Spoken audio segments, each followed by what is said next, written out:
Hi guys! Welcome to my vlog! Ang video ko for today ay comparison ng Similac Essentia versus Pediasure na parehas na pang 1 to 3 years old.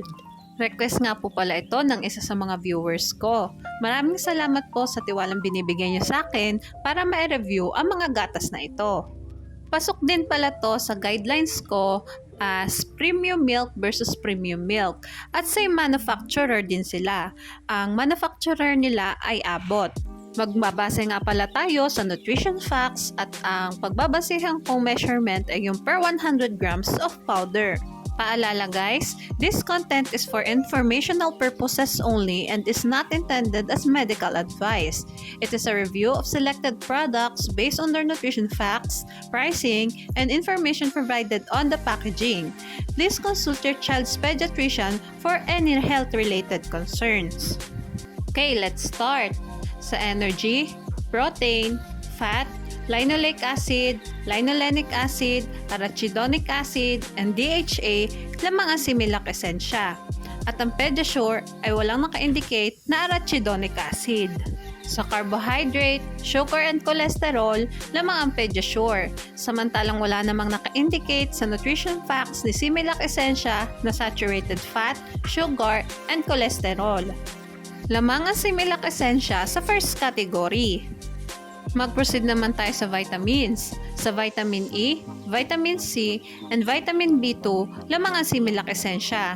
Ngunit wala itong vitamin K. Samantalang lamang naman ang Pediasure sa vitamin D, vitamin K, vitamin B1, and vitamin B6. Sa vitamin B12, pantothenic acid, folic acid, biotin, and vitamin K1, lamang ang Similac Essentia. Ngunit wala itong vitamin K2. Samantalang lamang naman ang Pediasure sa niacin and vitamin K2. Sa vitamins nga, may i-consider ko na lamang ang Pediasure dahil nagtataglay ito ng vitamin K and vitamin K2 na wala ang Similac Essentia.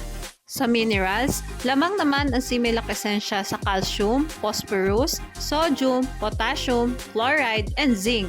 Samantalang lamang naman sa magnesium ang Pediasure.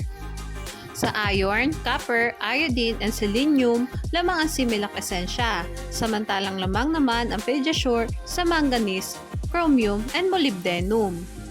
Kahit nga mas madami akong natsika na pinagkalamangan na Similac Essentia ay mas may i-consider ko pa rin na lamang ang Pediasure sa minerals dahil merong itong dagdag na chromium and molybdenum na wala ang Similac Essentia. Sa other nutrients naman tayo, ang Similac ay may inositol, beta-carotene, lutein, nucleotides, and bifidobacterium lactis. Samantalang ang Pediasure ay may inositol, arginine, and beta-carotene.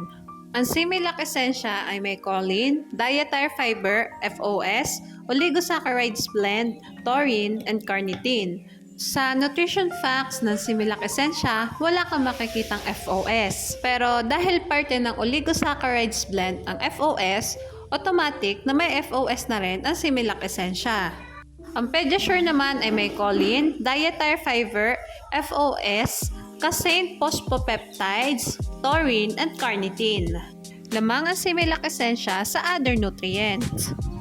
Magtungo naman tayo sa price na parehas kong kinuha sa Lazada. Paalala guys, pwede mag-iba ang presyo ng dalawang gatas na ito depende kung saan store nyo sila titingnan. Sa parehas nga nilang bigat na 800 grams ay mas makikita natin na mas affordable ang Pediasure compare sa Similac Essentia.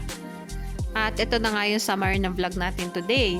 Sa first category and other nutrients, lamang ang Similac Essentia. Samantalang lamang naman ang Pediasure sa vitamins and minerals at mas affordable din ito.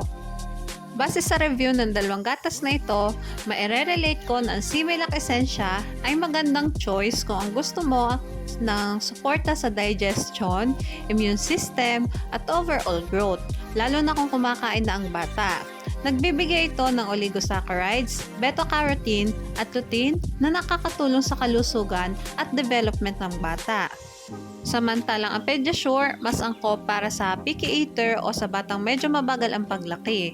Naglalaman ito ng vitamin K2 at arginine na nakakatulong sa tamang paglaki at development ng mga buto at muscles. Basta lagi nating tatandaan, pumili ng gatas na hiyang sa bata. Mahalagang paalala, breast milk is the best milk for babies. Okay, hanggang dito na lang po ang vlog ko. Sana ay nagustuhan nyo. Thanks for watching. Please like and subscribe for more videos.